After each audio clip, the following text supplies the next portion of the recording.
प्रणाम। हम कल्पना ठाकुर झारखंड से एक गुरु शिष्या का संवाद में भजन के रूप में आपको सुना रही हूँ कि कैसे गुरु शिष्या संवाद कर रहे हैं आपस में। हम ना जनलिया शिव गुरु देहिया हमारे बुढ़ई तैरे जान जान देहिया हमारे बुढ़ई तैरे जान जान बेटवा बेटवा कही बेटा के बुलवली रे जान जान बेटवा बेटवा कही बेटा के बुलवली रे जान जान बेटवा दिहल न टूटा ही खटियावा रे जान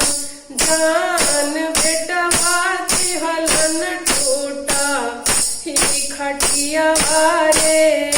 जान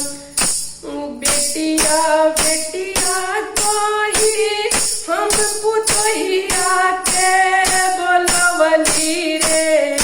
जान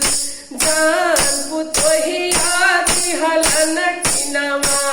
के कटोरवा रे जान जान पुतहिया दिहल नटिनवा के कटोरवा रे जान गुरु गुरु कही हम शिव गुरु के बुलवली रे जान हम शिव गुरु के बुलवली रे जान जान शिव गुरु देले दर्शन मारे जान जान शिव गुरु दिहले दर्शन मारे जान के तोहरा दिहलन शीशा टूटाही खटियावा रे जान जान टूटाही खटियावा रे जान जान के दिहलन टिनवा के कटोरवा रे जान जान के दिहलन टिनवा के कटोरवा रे जान बेटवा दिहले शिव गुरु टूटाही खटियावा रे जान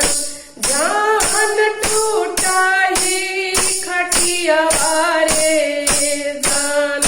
जान पुतहिया दिहलन टिनवा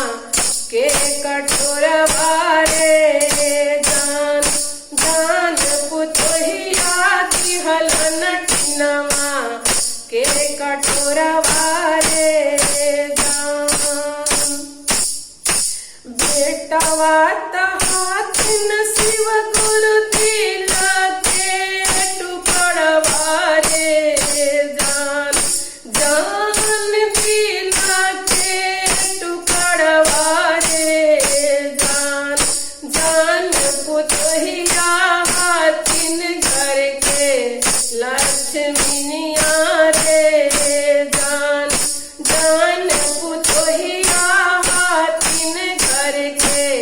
लक्ष्मीनिया रे जान इह छोड़ दी शीशा टूटाही खटियावा रे जान जान टूटाही खटियावा रे जान जान छोड़ी दी हाटिनवा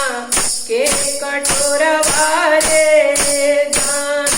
जान छोड़ी दी हाटिनवा के कटोरवा रे जान जान